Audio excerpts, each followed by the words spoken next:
Hi, Barbara Beckman here. Today it's part 2 of the Gelli plate greeting card video, and this is the second of 2 parts, and basically this video is going to show you how I piece together the cardstock to the already printed and dried cards.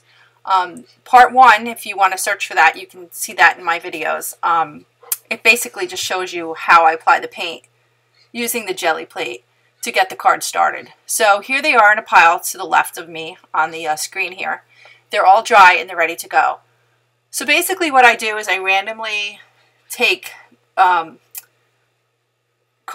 and I cut it 5 by 7. I don't spend a lot of time stressing over patterns or what colors look good together.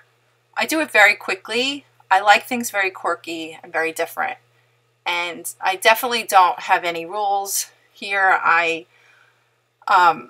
I just do it by intuition, I guess. Things look good, I put them together. And even sometimes they don't look good, I make them work. And what I mean by that is, sometimes at the end I think, oh, none of these colors in this cardstock match the colors on the front.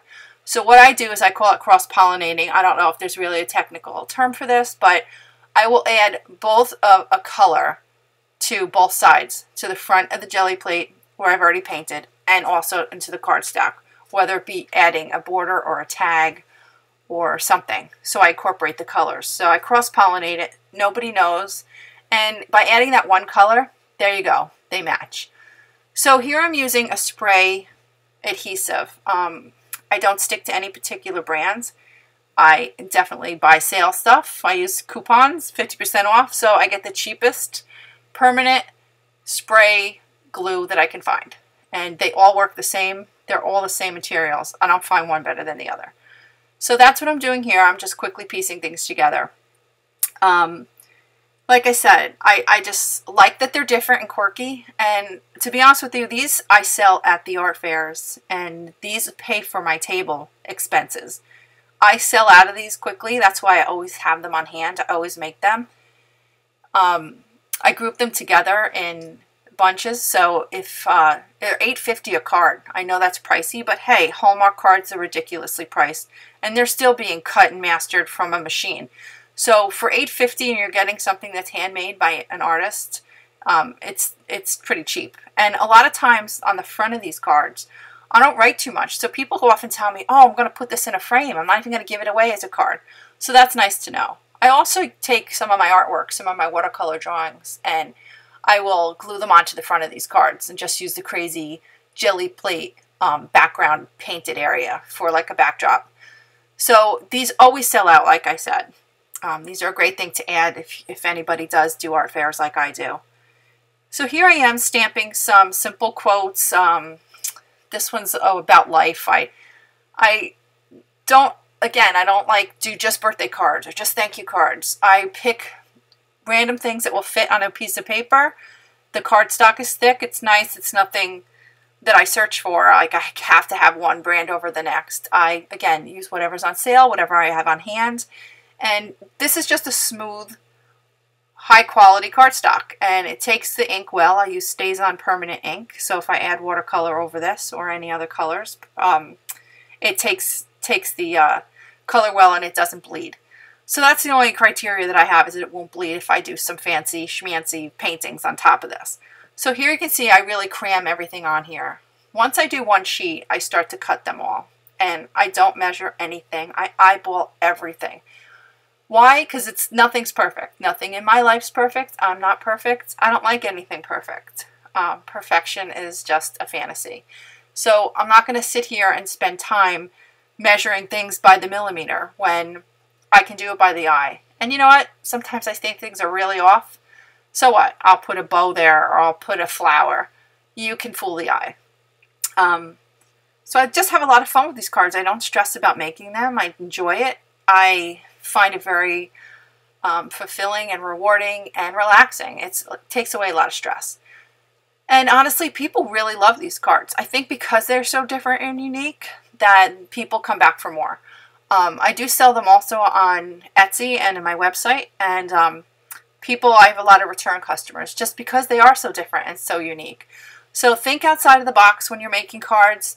you don't have to be like everybody else, or you don't have to make them like the people in Hallmark. You know, just be yourself, have fun, experiment, and be creative. I mean, that's the whole part of probably why you started doing this in the first place, is just you probably just like to make things like I do.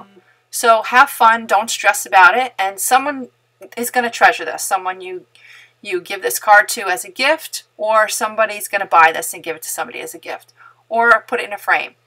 So have fun with it, enjoy the process, and I'll speed up the video, and I'll take you through how I put the sentiments on and then piece together everything in the end. Like I said, I have 50 cards here. On this one, I didn't add a lot of fancy bows and ribbons.